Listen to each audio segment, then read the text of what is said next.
نظام دکن کی یہ بھتیجی ایک فرانسیسی خاتون کے بطن سے پیدا ہوئی تھی۔ نظام دکن کے بھائی نے ایک فرانسیسی خاتون سے شادی کر لی تھی۔ فرخندہ اسی فرانسیسی خاتون کی بیٹی تھی۔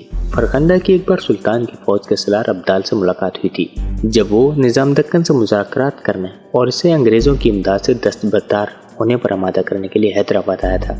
دونوں ایک دوسرے کو پسند کرنے لگے تھے اور دونوں نے ایک دوسرے سے شادی کا عہد بھی کر لیا تھا۔ فرخندہ گوہر نے اسی وقت اپنے خاص حبشی غلام کو بلایا اور کہا، یہ خط سرنگا پٹم لے جاؤ اور سپہ سالار ابدال کو دے دو۔ ہمارا اسے سلام بھی کہنا اور اس خط کا جواب بھی لے کر آنا۔ حبشی غلام گھوڑے پر سوار ہوا اور سرنگا پٹم کی طرف روانہ ہو گیا۔ وہ 2 دن اور 1 رات کا سفر طے کر کے شام کے وقت سرنگا پٹم پہنچ گیا۔ اس وقت سپہ سالار ابدال اپنی حویلی کے صحن میں اپنے نائب سالاروں کے ساتھ بات چیت کر رہا تھا کہ غلام نے آ کر عرض کی کہ ایک حبشی آپ سے ملاقات کرنا چاہتا ہے۔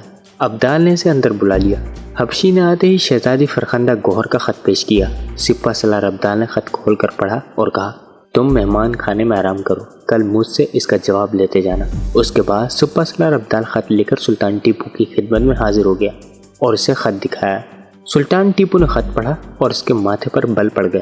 اس نے کہا، نظام ایک غدار شخص ہے اور اپنی غداری سے باز نہیں آئے گا۔ وہ انگریزوں کو اسلحہ اور فوج دینے والا ہے۔ اگر یہ لوگ ہمارے ساتھ غداری نہ کرتے تو آج ہم نے انگریزوں کی سرزمین سے نکال دیا ہوتا، مگر کیا کریں، انہوں نے ہی ہمیں دگا دیا ہے۔ پھر اس نے سپہ سالار کی طرف خط پڑھایا اور کہا، اس خط سے یہ بات کھل کر سامنے آ گئی ہے کہ انگریز دوسرا بڑا حملہ گوداوری کے جنوب کی طرف سے نکل کر کرے گا۔ سالار ابدال نے کہا، سلطان معظم، ہم پوری طرح سے تیار ہیں۔ ہم جنوب کی طرف منڈاپلی کی پہاڑیوں والے قلعے میں اپنی فوجوں کو بھی ابھی سے تیاری کا حکم دے دیتے ہیں۔ انگریز اسی طرح سے حملہ آور ہوگا، ہم اسے کرشنا ندی کے پار ہی کچل دیں گے۔ سلطان ٹیپو نے کہا، ہاں، ہمیں دشمن سے ایک لمحے کے لیے بھی غافل نہیں ہونا چاہیے۔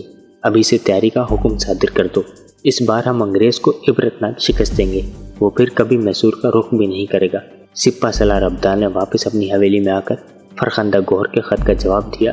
خط میں یہی لکھا تھا، تمہاری خیریت کی اطلاع ملی، اطلاع پا کر خوشی ہوئی۔ میں تمہارا شکریہ ادا کرتا ہوں کہ تم نے اتنی مفید اطلاع پہنچائی۔ میں تمہاری صحت کے لیے دعا کرتا ہوں۔ نیچے اپنا نام لکھ دیا۔ اس نے یہ خط حبشی غلام کے حوالے کر دیا اور وہ اسی روز واپس حیدرآباد کی طرف روانہ ہو گیا۔ اس نے شہزادی فرخندہ گوہر کو سپہ سالار ابدال کا خط پہنچا دیا۔ فرخندہ گوہر نے ابدال کا جواب پڑھا اور اسے خوشی ہوئی کہ اس نے سلطان ٹیپو ایسے بہادر مجاہد مسلمان کی فوج کے سالار اعظم کو دشمن کی سازش سے آگاہ کر دیا ہے۔ سلطان ٹیپو انگریزوں کے دوسرے حملے کا مقابلہ کرنے کے لیے برابر تیاری کر رہا تھا۔ دن رات اسلحہ تیار کیا جا رہا تھا۔ مسلمان سپاہی دن میں روز پریڈ کرتے۔ قلعہ منڈاپلی میں سلطان نے خود جا کر جائزہ لیا تھا اور اس کی فصیل میں جگہ جگہ نئی توپیں نصب کروا دی تھی۔ منڈاپلی قلعے سے واپسی پر سلطان نے جنگل میں پڑاؤ کیا۔ رات کو آرام کیا تو جنگل میں شیر کی دھاڑ سنائی دی۔ سلطان ٹیپو شیر کا شکار کا بہت شوقین تھا۔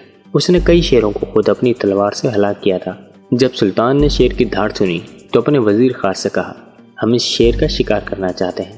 وزیر خاص نے کسی قدر تشویش کے ساتھ کہا، سلطان معظم، مجھے بتایا گیا ہے کہ یہ شیر آدم خور ہے اور بڑا ہی خطرناک اور خونخوار ہو چکا ہے۔ سلطان نے مسکرا کر کہا، ہم اس کے لیے اس سے بھی زیادہ خطرناک اور خونخوار ثابت ہوں گے۔ تم ہمارے شکار کی تیاری کرو۔ ہم صبح نماز کے بعد جنگل میں اس آدم خور شیر کو ہلاک کرنے جائیں گے۔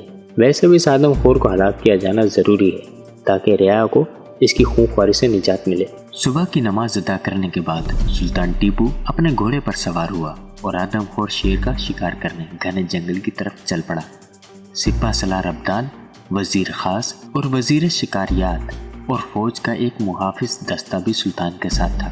جنگل میں صبح ہو چکی تھی۔ یہ بڑا ہی خطرناک اور گھنا جنگل تھا۔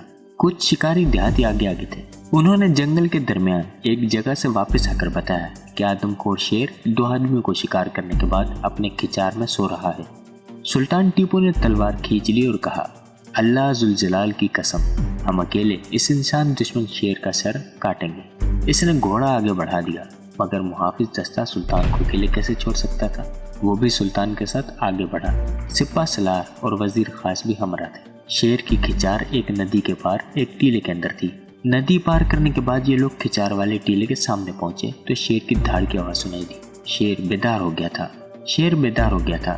اس نے خطرے کی بو سونگھ لی۔ اگرچہ وہ بھوکا نہیں تھا مگر وہ اپنی جان بچانے کے لیے دشمن پر حملہ کرنے والا تھا۔